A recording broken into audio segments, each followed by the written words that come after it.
Muy buenas tardes a todos los que nos siguen aquí en Equilibrio en la vida cotidiana.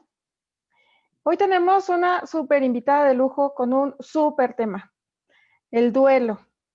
Pero bueno, antes les quiero volver a recordar que en esta página lo que buscamos es darles un poco de herramientas para las situaciones que de repente nos sacan de equilibrio en el día a día.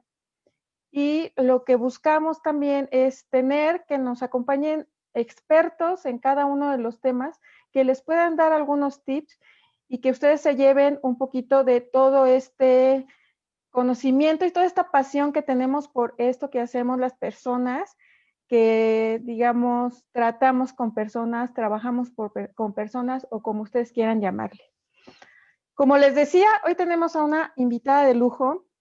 Su nombre es Rosa Argentina Rivas Lacayo. Para los que estamos aquí inmersos en el mundo del desarrollo humano, ella es una de las personas más importantes del desarrollo humano aquí en México, en Latinoamérica, y no solamente por lo que ha trabajado, porque ha trabajado en empresas, ha trabajado con personas, tiene un programa de radio de hace 24 años, hace talleres, en fin, no solamente por eso ella es una persona importante, sino porque ha, digamos, iniciado varias de las asociaciones de desarrollo humano más importantes aquí en México. Y pues sin más preámbulo, porque ya me anda que nos platique, Rosita, muchísimas gracias por estar aquí con nosotros.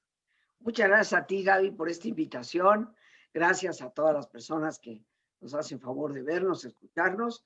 Y pues siempre digo, aquí estoy para que soy buena. Tú pregúntame y sé que vamos a trabajar un tema que para algunos puede ser poco fácil, doloroso, los duelos, ¿no? Pero como es un tema tan amplio, yo me rijo por esas preguntas que tú sientas que puedan irnos guiando para tratar de sacar el máximo provecho y sobre todo con el propósito de compartir y ayudar. Así es. Y bueno, vamos a tener preguntas. Si de repente me ves que estoy un poquito viendo para otro lado, es porque vamos a tener preguntas que después te vamos a ir haciendo. Y bueno, para empezar ya sin más preámbulo, el duelo. Mucha gente todavía habla de duelo y se refiere a lo que es la muerte. Y no precisamente es el único tipo de duelo que nosotros vivimos. Hay diferentes tipos de duelo, hay diferentes intensidades, y esto tiene que ver con qué precisamente. ¿Qué es lo que a uno le hace sentir un duelo, a lo mejor por la muerte de un perrito, igual a un duelo por la pérdida de un trabajo, igual a un duelo por la pérdida de una casa? ¿Qué es lo que nos mueve precisamente? Yo creo, Gaby, y a todos los amigos, que en esos tipos de duelo, como tú dices, perder a un ser querido, perder un empleo, perder la salud, perder un nivel económico, perder a una mascota, todos estos son duelos. Ahora, ¿qué es lo que los va a distinguir? Lo que pueden hacer, lo que puede ser, más bien dicho, los intereses, los apegos, los afectos, el peso que cada uno de esos duelos puede tener en el individuo. Porque hay personas para quienes la muerte de un ser querido es el peor de los duelos, pero hay gente para quien la pérdida del empleo o la estabilidad económica para su familia preferirían morirse. Entonces, obviamente ahí se está poniendo un peso de interés mucho más fuerte y esto implica la razón por la cual cada uno de esos tipos de duelo va a ser vivido de forma distinta. Hay personas que pierden a su mascota y hay gente que dice, ¿y por qué te preocupas tanto? ¿Por qué lloras tanto al gatito, al perrito, al pajarito, a lo que sea, ¿no? ¿Por qué estás llorando de esa manera? No es para tanto, hombre, ve y cómprate otro. Obviamente, para esa persona que dice esas cosas, no ha existido tal vez un apego a un animalito o aún teniéndolo en casa, no es tan representativo que para esa persona, para quien tal vez ese animalito es cuasi su única compañía. Entonces, los duelos van a depender de dónde está puesto nuestro corazón, por así decirlo. Exactamente. Además, creo que tiene también mucho que ver. Ay, creo que se oye un poquito mal esto. Ya. Además, creo que tiene también un poco que ver el rol que nosotros desempeñamos y el rol más importante que tenemos. Porque decías tú, para unas personas la pérdida del trabajo puede ser un gran duelo y para las otras a lo mejor, no sé, una mascota, porque si yo soy un proveedor, si la única persona que lleva un sustento a mi hogar soy yo, obviamente si pierdo mi trabajo me va a doler muchísimo porque me va a preocupar muchísimo.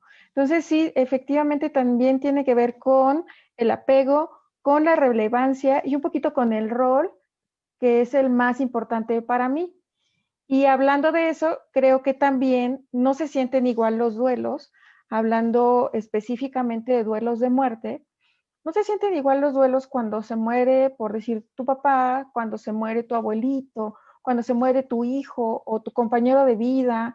Todas esas cosas también son diferentes duelos y difíciles, ¿no? Bueno, aquí estás hablando, aparte de los tipos de duelo, si fue por empleo, si fue por fallecimiento, si fue porque la mascotita se murió o porque me han dado un diagnóstico de salud que no es favorable para mí. Existen también, como tú lo estás diciendo, Gaby, la valoración de diferentes tipos de duelo, aún siendo por fallecimiento. Y no solamente eso, obviamente nuestro apego, el cariño, lo que representa una persona en mi vida, va a hacer que ese duelo se viva de una manera o de otra. Entonces puede ser que para mí una amistad entrañable de toda la vida pueda significar inclusive más que mi hermana, porque con mi hermana tal vez es mi hermana, la quiero, pero no hemos llevado una relación tan cercana. Tal vez ella me lleva unos cuantos añitos o yo a ella. No hemos compartido muchas cosas en un momento determinado. El camino de la vida, aunque ocasionalmente nos hablamos y nos vemos, no nos ha llevado realmente a convivir, más que aquellos primeros años en que estuvimos en la casa paterna. Entonces, en cambio, esa amiga con la que me llamo todos los días, esa amiga que desde la escuela hemos venido compartiendo, que me ha conocido todos mis novios y mis desnovios, ¿verdad? Esa amiga tiene un peso que puede dolerme más si llega a fallecer a que si muere mi propia hermana. Pero ya no tan solo hablemos, Gaby, de que hay diferencias en nuestra vida, en nuestra forma de vivir el duelo, si es un familiar, si no es un familiar, etcétera. Sino que un mismo familiar para una familia puede ser vivido de forma distinta. Y para mí, inclusive, puede ser vivido de forma diferente. Por ejemplo, vamos a pensar en la muerte de una pareja o la muerte de mamá o de papá. O sea, estamos hablando de la gente más cercana. ¿Qué pasa cuando el duelo es súbito? Porque caminaba el día de ayer y se le presentó un infarto hoy a las 7:30 de la mañana. Y tomando el desayuno, ahí quedó. Nadie se lo esperaba. Es una muerte no esperada. Entonces, no solamente tenemos el duelo por el dolor de haber perdido a un ser querido, sino que viene el impacto de lo inesperado. Y eso nos agarra desprevenidos. Entonces, ese es un tipo de duelo cuando la muerte es súbita. Pero ¿qué pasa si ese mismo familiar, en vez de fallecer, de repente, después de estar caminando perfectamente bien y desarrollando sus actividades, qué pasa si tiene un año y pico de estar enfermo? Peor aún, tiene mucho tiempo de casi estar entubado todo el tiempo en una terapia intermedia o tal vez intensiva. ¿Qué pasa si el problema de salud que le aqueja a esa persona y que ha venido padeciendo desde los últimos 4 años se ha agravado terriblemente en el último año y el médico nos dice que como solemos expresar, no hay para dónde hacerse. Ujú. Vamos en un camino directo hacia la muerte, pero estamos a cargo de esa persona, día, noche, día, noche. Y así pasamos un año y medio. Obviamente, cuando esa persona muere, pues eso es, como diría García Márquez, la crónica de una muerte anunciada. Sí, Sabemos en qué dirección vamos y esto nos permite irnos preparando. Aquí el gravísimo riesgo que se corre, mi querida Gaby, es cuando las personas, y puede haber familiares, que se nieguen a reconocer la verdad. Yo te comento, por ejemplo, ahorita, así de viva mano, el día de hoy recibí la noticia de que el esposo de una amiga mía está muy grave. Le acaban de descubrir una tumoración que se ha extendido a los pulmones y esto, vaya, ha desquiciado todo el panorama. No hay nada que se pueda hacer. Le están dando un tratamiento paliativo, podríamos decir, de medicamentos para evitar el dolor. ¿Qué es lo que realmente está sucediendo, queridos amigos? Pues nos están presentando un panorama en donde con ánimo, con fortaleza y con fe, yo soy una persona creyente, vamos a esperar la lógica consecuencia. Aparte, es un hombre, le lleva bastantes años a mi amiguita, ella debe tener aproximadamente unos 69 años y él tiene como 84. Entonces, un hombre que ya ha tenido problemas de salud, que ha estado muy deteriorado durante los últimos 3, 4 años y que de repente le descubren una tumoración con metástasis en el pulmón, ante lo cual los médicos dicen, no hay nada ya que hacer, simplemente darle un tratamiento para que no padezca dolor. Ahora, mi querida Gaby, eso para cualquier persona racional, a pesar del dolor emocional que nos puede causar, es la crónica de una muerte que se va a dar. exacto. Sin embargo, puede haber siempre familiares que dicen, no, no, no, no se puede morir, no, no se va a morir, hay que hacer lo que sea, pero no se va a morir. No, ¿cómo tú que tienes tanta fe estás pensando que se va a morir? No. Y esto hace que esa negación, podríamos decir, de una realidad que es patente, empeore el duelo. En cambio, la persona que en perspectiva ve y dice, bueno, esto es un camino que va hacia allá, no hay desviaciones. La persona, aunque no lo diga, aunque ni siquiera conscientemente lo piense, se empieza a preparar interiormente para esa pérdida, porque acepta, reconoce en su foro interno, no hay nada que hacer. La persona tiene una edad, tiene una serie de complicaciones, vamos caminando hacia un desenlace. Entonces, fíjate, la actitud de la misma persona, si quieres negar lo que está ocurriendo, aunque lo tengas aquí frente a las narices, o lo puedes reconocer, eso también cambia el tipo de duelo. Claro, Es diferente. E inclusive, aunque todos estén, vamos a suponer, ¿no? El caso de una madre o de un padre que están enfermos y sabemos que el camino es un desenlace de muerte. Pero hay hijos y todos aman a la mamá, vamos a suponer. Todos le tienen un gran amor a esa madre, los 4 o 5 hijos que sean. Hay un amor profundo hacia mamá. Pero resulta que hay una de esas personas, hijo o hija, que se ha hecho cargo de la mamá durante el último año.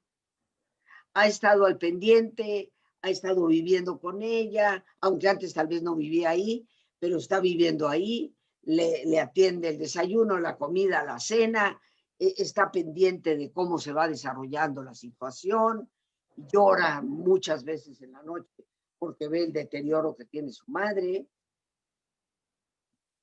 Y resulta que en el momento en que muere, puede ser que esa persona que ha estado ahí al pie del cañón pueda transitar por el duelo de una manera más fácil que el que no estuvo al pie del cañón.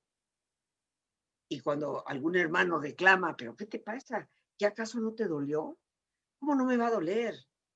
Lo que pasa es que esto para mí ya estaba, yo ya sabía que esto iba a pasar.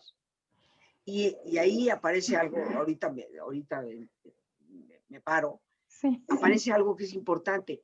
Aparece en la persona que hizo ese trabajo muchas veces la gratitud por haberlo hecho. O sea, le da gracias a Dios y a la vida y a su mamá o papá por haber tenido ese tiempo con ellos.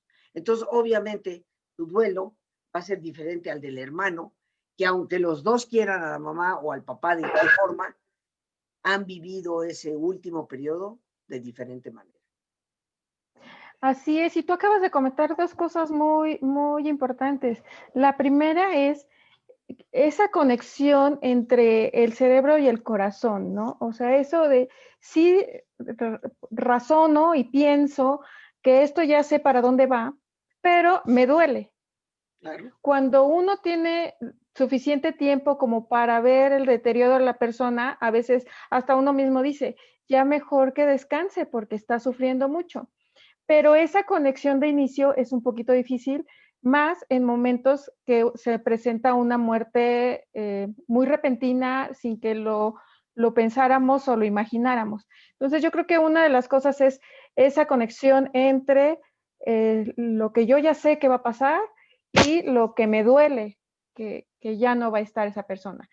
Y por otro lado también tenemos todas estas ideas de si no lloras es porque no te dolió. O si lloras más que este, es porque te dolió más. O porque seguro le debías algo, no sé, sentiste que no la viste tanto tiempo o no hiciste tantas cosas que podías hacer. Y entonces pareciera que es una pequeña competencia de quién llora más que nos distrae precisamente de este proceso de aceptación. Yo creo que aquí hablas de una realidad que se vive. El que tú racionalmente sepas hacia dónde se dirige el resultado de la situación que se está viviendo, sabiendo que por el tipo de problema, por la edad, por las complicaciones, el camino va a ser un desenlace en la muerte, eso no nos quita el dolor. Sin embargo, hay diferentes maneras de doler. Podemos doler con desesperación o podemos doler con serenidad. Podemos doler con recelo, con resentimiento, con culpa, o podemos doler con gratitud. Entonces, el dolor no lo va a evitar nadie. Eso es parte de, pero hay matices en el dolor. Hay colores, vamos a decir, en el dolor. Y eso dependerá por entero, pues, de cada uno de nosotros. Así es. Y también de la madurez, digamos, con la que enfrentamos esa cuestión. Porque, pues, aparte de la edad, eh, pues el crecimiento personal, el entendimiento de lo que es la vida, todo eso nos da unos matices diferentes, la misma personalidad, el mismo carácter, nos da herramientas diferentes como para enfrentar un duelo. Y hablando de esas características, la edad, por ejemplo. A veces pareciera que a los niños chiquitos, para ellos es un poco más natural o no se hacen tantos a veces nudos en la cabeza de desesperación, como dices, porque pues ya no ven a un ser querido.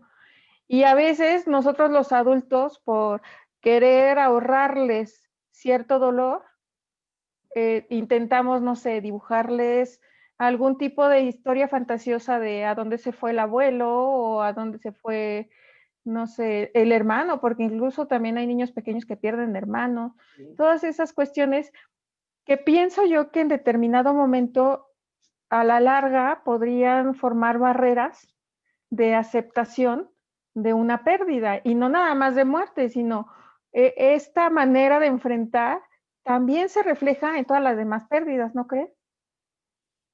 Por supuesto, estoy completamente de acuerdo con lo que estás mencionando, ¿no?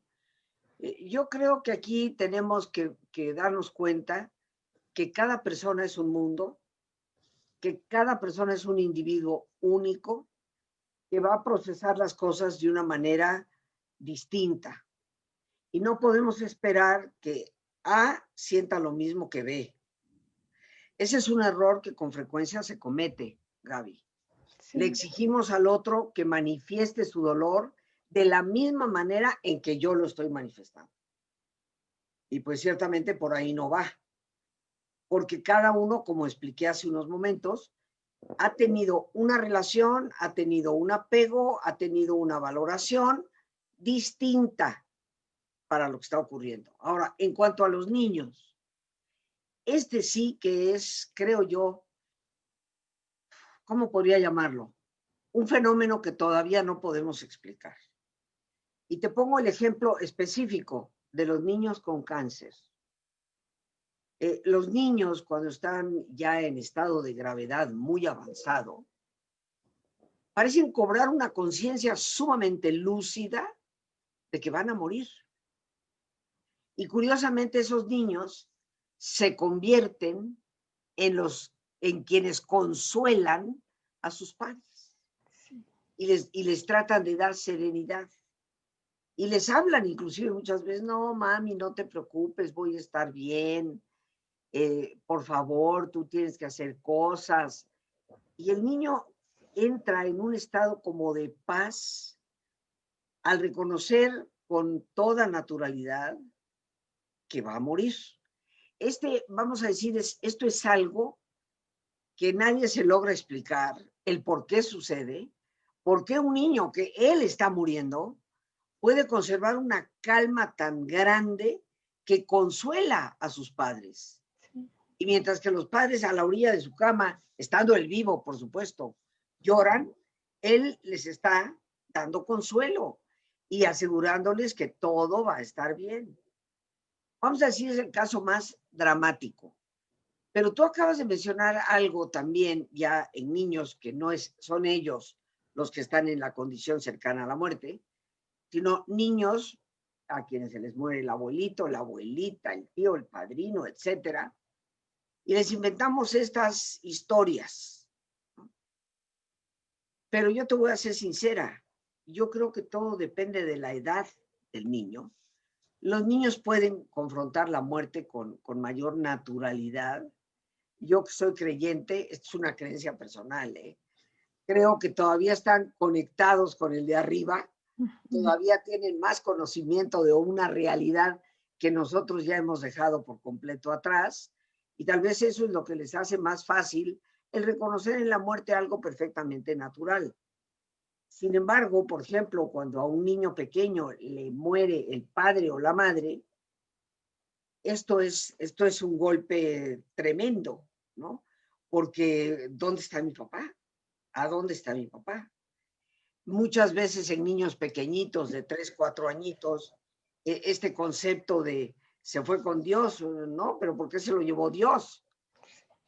Y yo recuerdo, traigo a mi mente el caso de un niño que era prácticamente mi sobrinito, una persona, un niño que a los 3 años de edad, Gaby, con la mamá embarazada, con el segundo hijo, entra al cuarto del papá y el papá está muerto. Un infarto fulminante. Un hombre joven, te estoy hablando de un muchacho de escasamente unos 30, 32 años de edad. Y es el niño el que lo encuentra muerto. Y para el niño el tratar de despertar al papá y no recibir respuesta, e ir con la madre, decirle, mi papá no se quiere despertar, para que la madre fuera y se diera cuenta que el esposo había fallecido. Yo recuerdo perfectamente bien a una tía de ese niño que en un momento determinado yo estaba ayudando en los procesos de si la funeraria, que si esto, que si el otro, y esta otra persona le dijo, ¿sabes qué? Yo me hago cargo del niño. Y el niño estaba verdaderamente confundido y dijo, yo lo que quiero es saber dónde está mi papá. Y entonces le dijeron, está en el cielo, está con Dios. Sí, pero está en el cielo y ahí no lo veo.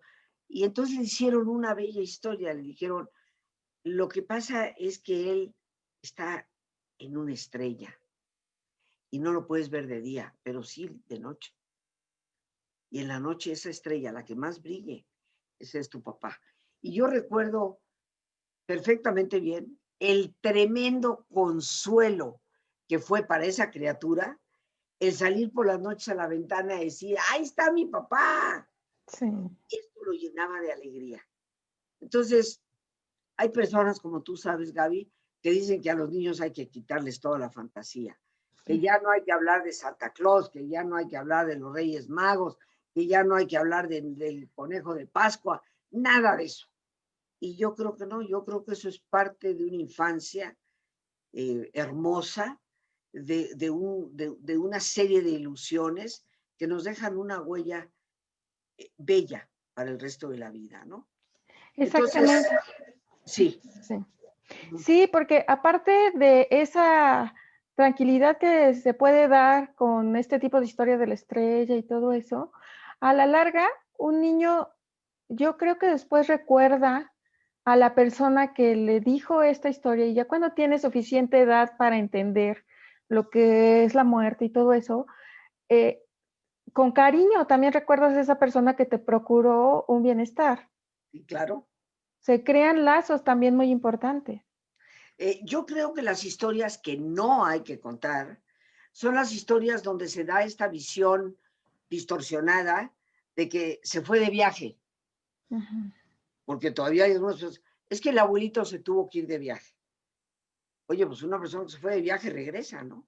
exacto. Entonces yo creo que esas historias están ciertamente creando una falsa ilusión que después puede ser más devastadora todavía.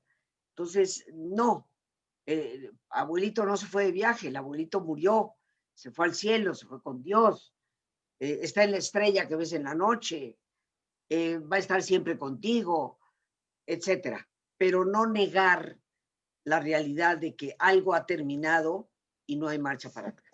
Así es, eso es muy importante. Y hablando, antes de hablar del proceso de duelo en sí, me gustaría tratar de que el proceso de duelo es una adaptación en diferentes ámbitos. Uno de ellos es el físico. ¿Por qué? Porque te tienes que adaptar a que ya no vas a ver a esa persona. Y a veces uno llega, por ejemplo, a la casa del papá que falleció y llegas de repente pensando, ¿dónde está? ¿Sí? ¿Por qué? Porque todavía estás en ese proceso de adaptación, de ya no verlo. Es una adaptación también emocional. ¿Sí? ¿Por qué? Porque, pues obviamente ese cariño que vas a seguir teniendo por él hasta el día de tu muerte, en algún lugar lo tienes que poner, ya no en los abrazos que le dabas, o en las visitas que le hacías, o en las palabras que le decías. Y también es un proceso, bueno, hasta un proceso legal, porque hablabas tú hace un rato de que ayudaste a estas personas a hacer todos estos trámites legales, pero esos trámites luego se extienden hasta el infinito. Entonces, todos estos son procesos, digamos, procesos que afectan de una u otra manera el proceso en sí del duelo, ¿no crees? Por supuesto, por supuesto. Ahí es donde la ayuda, por ejemplo, hablando de los trámites, ahí es donde la ayuda de los seres queridos, cercanos, es importante. Ahí es donde nosotros, si queremos realmente acompañar a alguien en un duelo, no estemos dándole abracitos, que yo le llamo el abrazo del eructo, como si le estuviera sacando el aire al bebé, ¿no? No, abraza simplemente con presencia. No le digas a la gente no llores. Lo normal es que se llore. Hay dolor. Y se dice que las lágrimas que no se lloran hacen que los órganos terminen llorando Se y se deteriora. enfermen, ¿no? Sí. Entonces, eso es importante recordarlo. Pero ahí es donde la presencia de los amigos, de la familia, de los cercanos, cuenta. Porque en esos momentos uno parece no tener cabeza. Y ahí es donde entra el verdadero apoyo para ver, dame estos papeles, voy a averiguar qué es esto, voy a resolver la problemática, ¿verdad? Para poder ayudar a la persona. Mira, hace muchos años, Gaby, bastantes ya, entrevisté en mi programa a una persona que seguramente la has oído mencionar, se llama Susana Rocatagliata. Susana Rocatagliata era una conductora de televisión muy importante, muy destacada en Chile. Y de repente muere su hijo. Su hijo muere de aproximadamente 7, 8 años de edad y muere por una medicina que le dan equivocadamente. Entonces, haz de cuenta que el niño tenía gripa y le dan una medicina que le atrofia por completo los riñones y el niño fallece. Una muerte, como se llama, iatrogénica, producida por la medicina misma. Ella se desespera, su criatura ha muerto. Escribió un libro precioso que se llama Un hijo nunca muere. Es una historia hermosa que puede ayudar a muchas personas que hayan perdido un hijo. Pero la estoy mencionando porque recuerdo conversando con ella, dice, toda la gente que me quería consolar, a mí no me servía para nada. Y una buena amiga un día, en vez de tratar de consolarme, llegó a visitarme a casa y me dijo, mira, Susana, estoy contigo para lo que se te ofrezca. Dime si necesitas algo. Si hay algo que yo pueda hacer por ti, de tu casa, de mandados que tengas que hacer. Y ella le contestó, te agradezco que te ofrezcas, porque sí hay algo que nadie has hecho por mí y necesito desesperadamente que lo hagan. Y lo que le pidió mi querida Gaby es que hiciera el súper de la casa. Y le dijo, no resisto ir al súper, porque iba mucho con el niño. Y me acuerdo de los pasillos y le gustaba esto y quería esto, y platicábamos y nos reíamos en el coche, etcétera. Entonces, no resisto en estos momentos tener que enfrentarme al súper. Así que, por favor, si me quieres ayudar, yo te doy una lista, yo te la comunico y tú me haces la compra. Y así al súper no tengo que ir. Entonces, estoy relatando esto porque en esos pequeños detalles es donde más podemos nosotros ayudar. Y de lo que se trata es de eso, de dar apoyo donde se necesita. Hay que tener simplemente la sensibilidad y en todo caso preguntar, ¿qué puedo hacer yo? Exactamente, esa es una pregunta que de repente no se nos ocurre y es de las más importantes. O sea, ¿qué es lo que tú necesitas? No qué es lo que yo necesito darte como para sentirme mejor. Y a veces es una diferencia que sí marca un abismo, un gran abismo. ¿Y por qué no nos platicas un poquito en tu perspectiva del proceso de duelo, digamos, los pasos del proceso de duelo o lo que tú manejas como proceso? Bueno, mira, Gaby, me voy a centrar de inicio en lo que tú seguramente bien conoces, que es el patrón de duelo de Elizabeth Kubler-Ross. Elizabeth Kubler-Ross es como la mamá de la tanatología, es la persona que empezó a explorar este acompañamiento a las personas que estaban cerca de la muerte y a los familiares. Y ella tiene un proceso que nos dice que el primer paso de un duelo es el shock.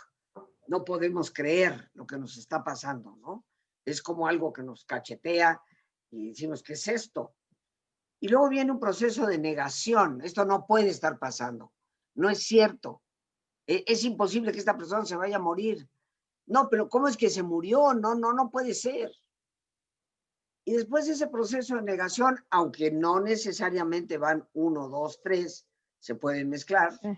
pero para efectos de orden, viene lo que ella determina como la negociación, sobre todo cuando un ser querido todavía no fallece.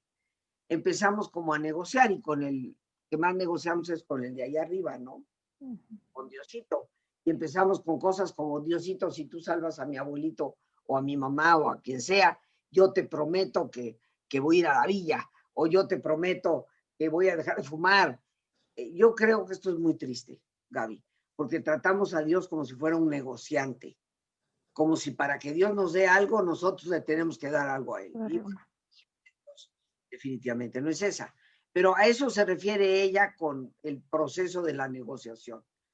Después de esto, obviamente, la realidad es la realidad, y ella habla franca y abiertamente de la depresión, de un periodo depresivo.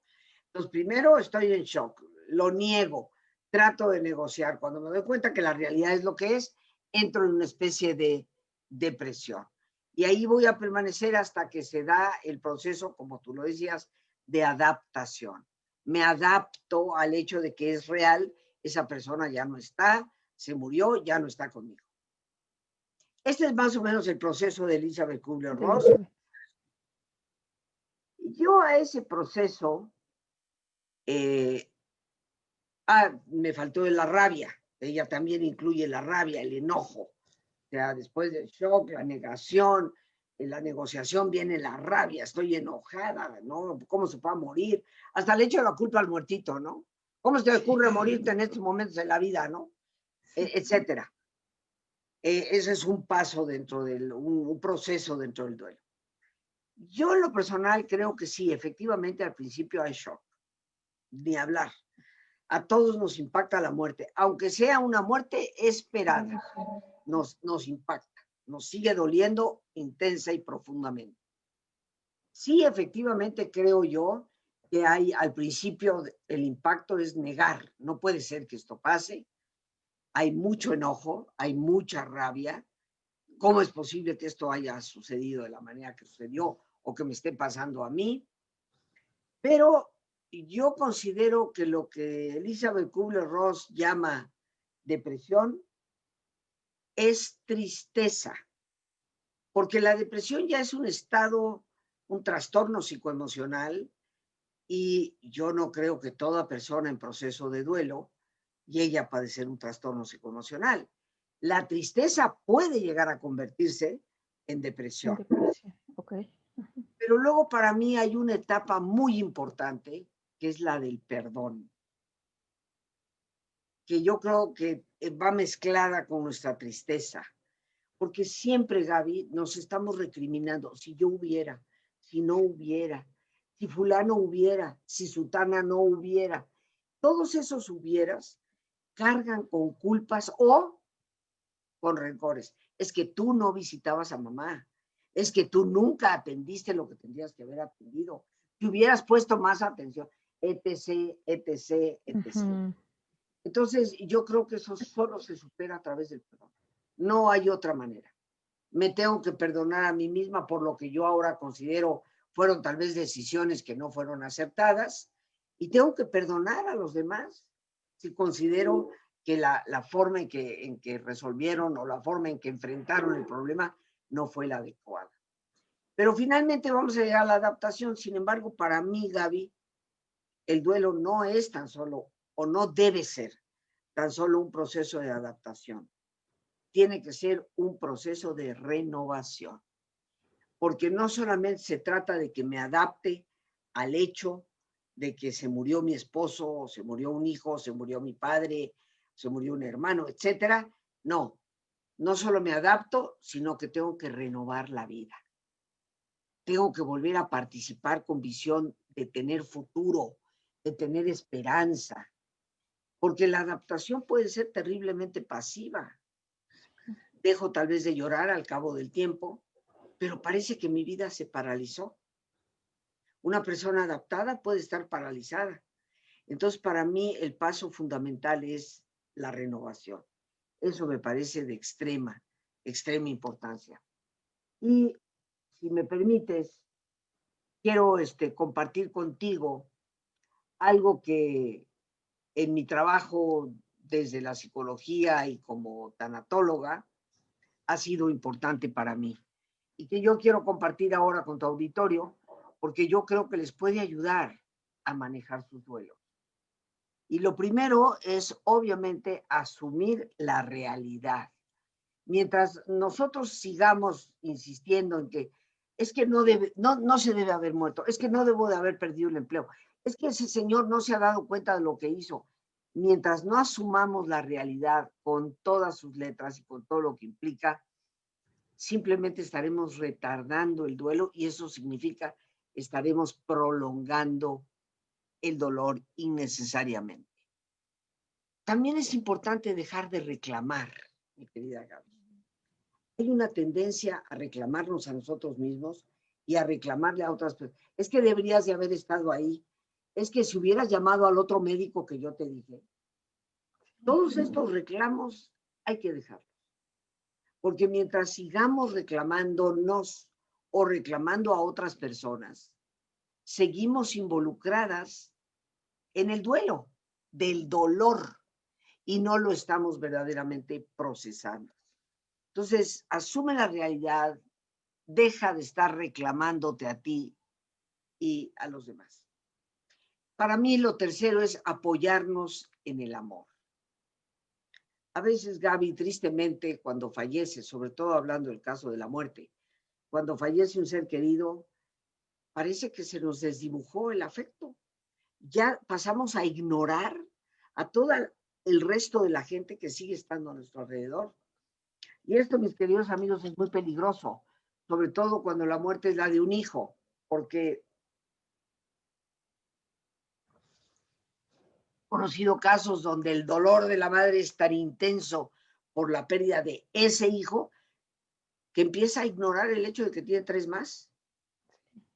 Y tenemos que apoyarnos en esos afectos, en ese dolor compartido, porque los hermanos de ese chico obviamente también están doliendo. Entonces, busca esos apoyos, esas personas que te quieren, trata de pasar más tiempo con ellas, ¿no? Algo que para mí ha sido muy significativo es percibir la sincronicidad. Yo estoy convencida, mi querida Gaby, que cuando un ser querido fallece,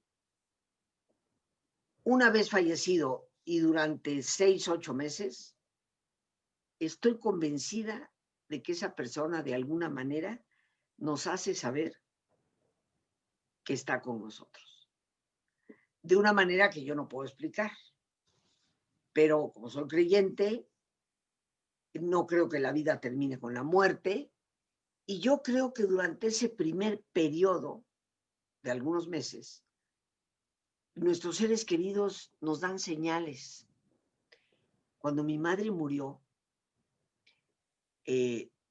recuerdo, ella tenía una melodía que le encantaba. Era una melodía francesa.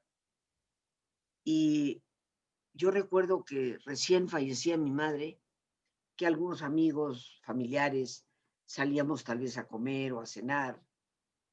Y curiosamente, la música que sonaba era esa melodía, en francés. O el pianista del restaurante estaba tocando esa melodía. Y ya el colmo de los colmos, Gaby, fue mi madre falleció un mes de septiembre. Y en diciembre unos amigos me invitaron a ir a España a pasar Navidad. Diciembre, frío, frío. Y voy caminando por una de las calles de Sevilla, la ciudad de Sevilla, y había un violinista español tocando esa melodía francesa en España. Y tú, pues, me imagino, sabes que los españoles no se llevan muy bien con los franceses. Los llaman gabachos, como aquí muchas personas le pueden decir a los estadounidenses. Y yo digo, ¿qué hace este españolito en la calle Sierpes de Sevilla, que es una calle peatonal, tocando una melodía francesa? Pero para mí todas esas instancias, Gaby, me llenaron el corazón, porque dije, mi madre se hace presente. Me está diciendo, hija, te bendigo. Hija, estoy contigo. Entonces, para mí es importante aprender a percibir esa sincronicidad de las cosas, esos detalles que nos traen a la memoria la presencia de estas personas. Y por último, 2 puntos más que quisiera compartir. Fomentar la nostalgia tónica. El concepto de nostalgia tóxica lo acuñó el concepto el doctor David Biscott, un gran psiquiatra norteamericano. Yo no soy tan importante, pero yo he acuñado el término nostalgia tónica, porque hay recuerdos nostálgicos que nos llenan el corazón de gratitud. Aquí la gratitud juega el papel principal. Cuando tú puedes recordar a un ser querido que se fue con gratitud por su vida, por haberlo tenido, esto te va dando una paz interior extraordinaria.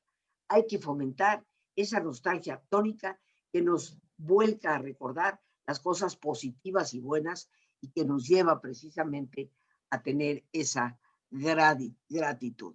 Y por último, una recomendación que quiero darles es escribir o hablar de todo lo bueno que se vivió. No le hagas caso a la gente que te dice, no, ya no hables de él ya se murió. No, no, espérate. Lo que más quiere una persona, y estarás de acuerdo conmigo, Gaby, lo que más quiere una persona que ha perdido un ser querido es hablar de ese ser querido. Claro. Entonces, escribe lo maravilloso que fue tenerlo, lo genial que fue todos esos momentos que compartiste.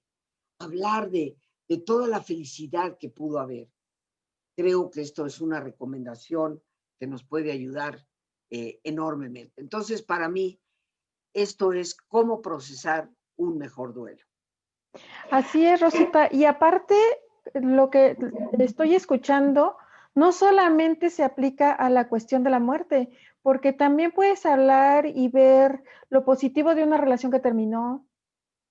También lo puedes hacer de una relación laboral que terminó. O sea, en todos los duelos, los diferentes duelos que existen, se puede aplicar todas estas cosas y, como dices, dar esa tranquilidad, ese recuerdo, esa sincronía. Esto de la sincronía me encantó porque de verdad a nosotros nos pasa, y te digo nosotros, a mi familia y a mí nos ha pasado mucho que cuando hemos perdido seres queridos, de repente en sueños, de repente en música, de repente en escucharlos incluso, llegamos a sentir o llegamos a recibir ese mensaje de no te preocupes, estoy bien y sigue adelante, que al final del día, como tú dices, nosotros las personas que somos de alguna manera creyentes, es lo que es primero lo que pensamos, eh, estará bien, y segundo, sabemos que ellos quieren que nosotros estemos bien. Por supuesto. Pero también hay un punto importante que quiero tocar antes de que se nos acabe el tiempo, y es cuando estamos lejos. Tú hablas mucho de tener a la gente cerca, de poder ayudar al que está junto a ti, al que está doliente, de poder hacerle el súper y todo. Pero ¿qué pasa cuando no me puedo mover hacia donde está la persona doliente porque, por ejemplo, ahorita en la pandemia, o porque mi salud es delicada, o porque vivo en otro país, o porque no tengo simplemente los recursos económicos para moverme? ¿Qué pasa con esas personas? ¿Los duelos son más difíciles? ¿Qué se puede hacer? Son duelos que pueden dificultarse, ciertamente. Aquí la clave fundamental es que, aunque estés lejos, hagas algún tipo de ritual. Personas, por ejemplo, que en esta pandemia no pudieron acompañar a su ser querido al cementerio, porque se los prohibieron. ¿Okay? Entonces, yo creo que en casa debemos de hacer un ritual, colocar la fotografía de la persona, tal vez tener un ramo de flores, hacer un rezo de acuerdo a la tradición de cada persona, porque cada persona tiene tal vez un concepto religioso distinto, pero hacer su ritual. Y muy importante es hablar. El grupo de personas reunidas, las 2, 3, 5 personas que haya, poder hablar. Cuánto le agradezco la vida a esta persona, cuánto para mí significó el haberle tenido, cuánto agradezco ciertamente de todo lo que compartimos. Entonces, los rituales son importantes, muy importantes, y lo podemos llevar a cabo en casa, sin importar la distancia que medie de por medio.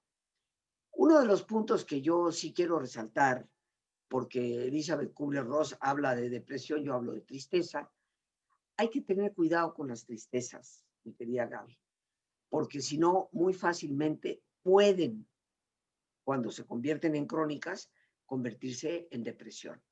Y esto paraliza la vida. Y yo creo que lo que menos quisiera el ser querido que se fue es que tú paralices tu vida. Paralices tu vida, exactamente. Ese es uno de los mensajes más importantes, creo yo, porque a veces uno se detiene en el dolor y se estaciona ahí, y se estaciona a veces esperando que el tiempo, yo escucho mucho esa frase, el tiempo te va a dar resignación, el tiempo te va a dar, te va a ayudar a sanar, el tiempo, y el pobre tiempo no hace nada.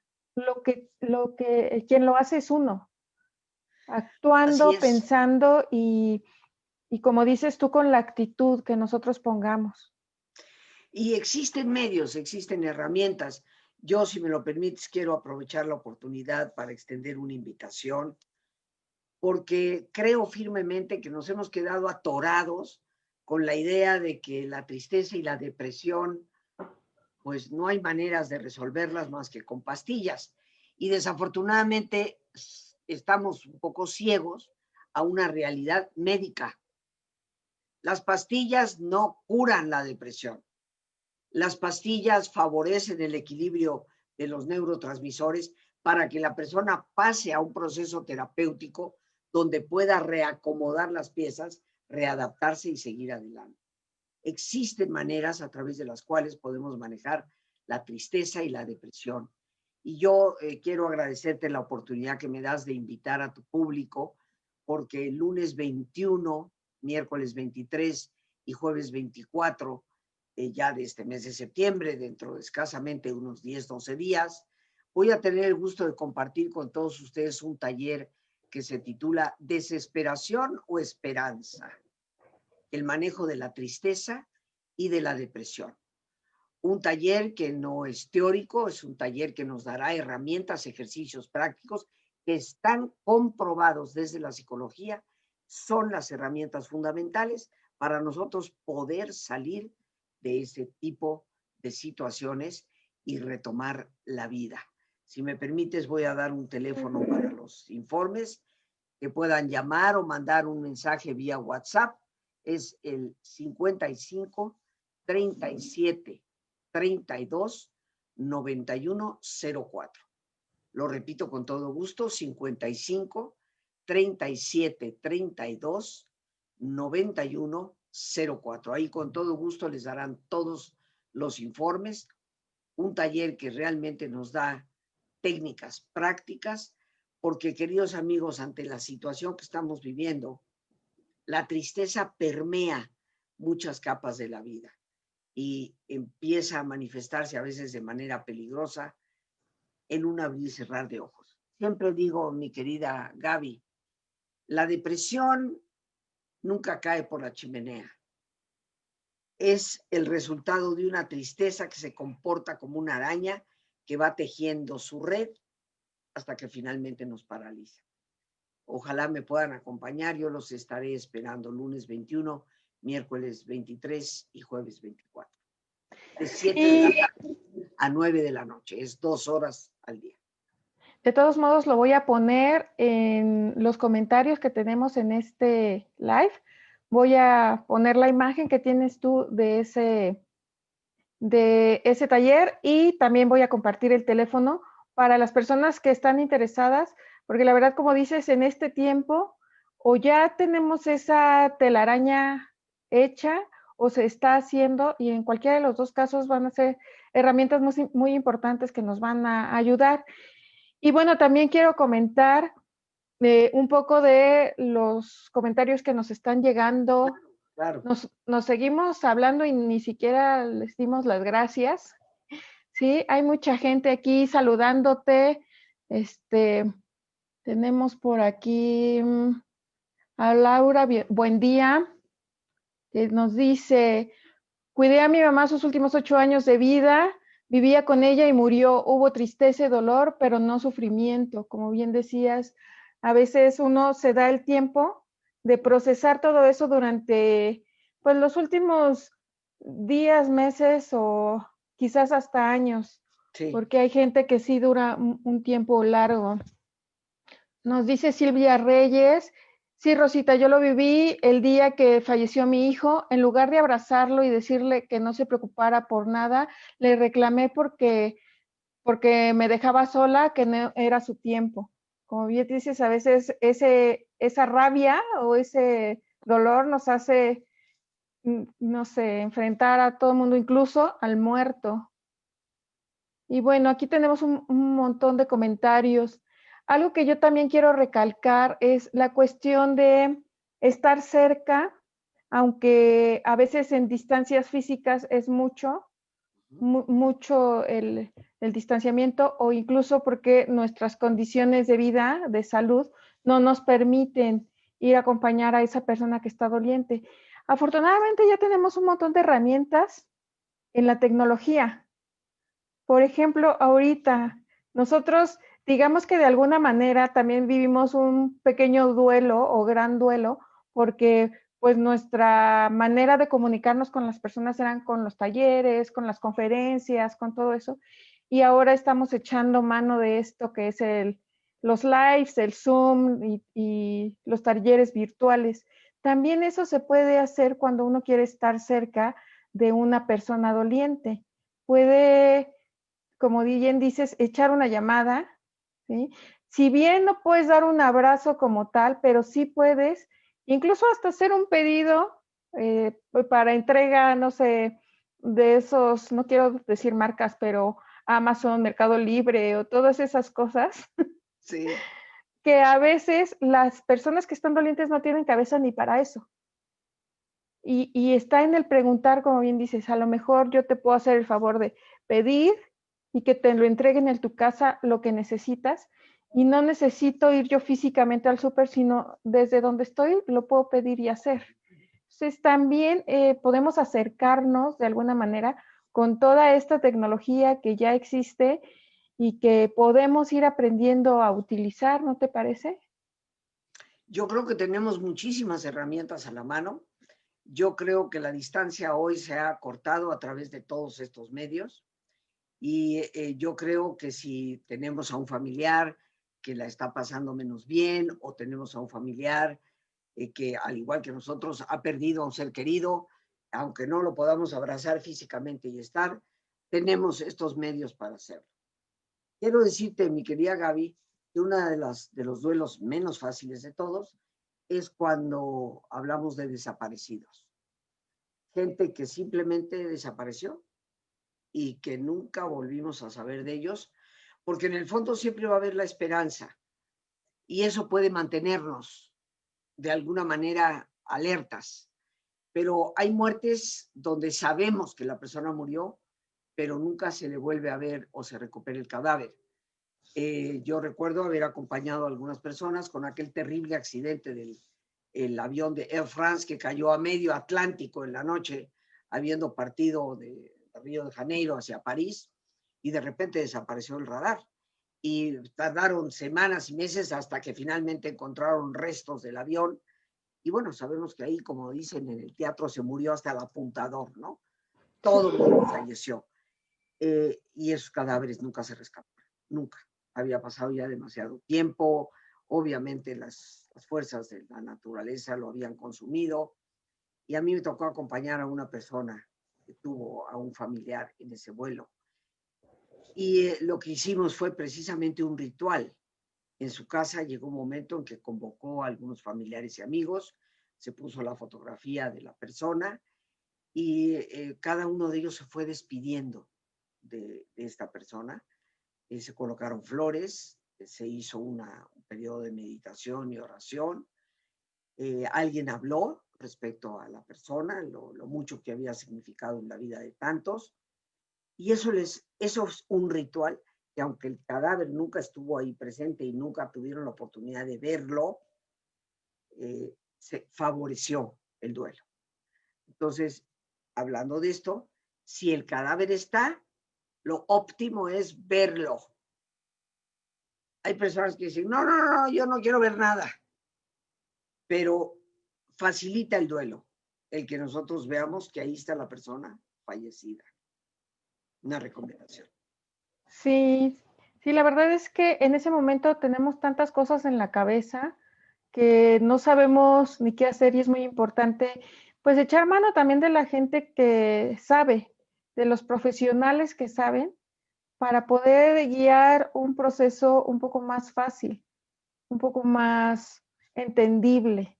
A veces nosotros Así queremos es. pensar que lo podemos hacer solos y no se trata de fortaleza, ni de conocimiento, ni de muchas cosas que a veces dices, yo no soy débil, yo puedo solo y que no, no, no es eso, sino que pues una persona que está fuera de todo esto siempre va a ver las cosas más claras y Así siempre es. te va a poder ayudar un poco más, ¿sí? Y bueno, se nos acaba el tiempo y yo quisiera que tú, si pudieras dar un cierre, digamos, de todo esto que hemos platicado, ¿qué nos podrías decir? Pues yo lo que podría decir respecto a los duelos, es normal doler, es normal llorar, pero el sufrimiento, como todos sabemos, es una opción que aparece cuando nos negamos a asumir esa realidad, cuando nos quedamos atrapados en la parte tóxica del dolor y no sabemos orientar nuestro pensamiento hacia la gratitud y hacia el buen recuerdo del amor, del afecto compartido. Creo que en la medida en que nos movemos en esa dirección del afecto, amor y gratitud, podremos transitar por el duelo de una manera mucho más sana, mucho mejor, y evitar que ese dolor se convierta en sufrimiento, que esa tristeza se convierta en depresión. Así es.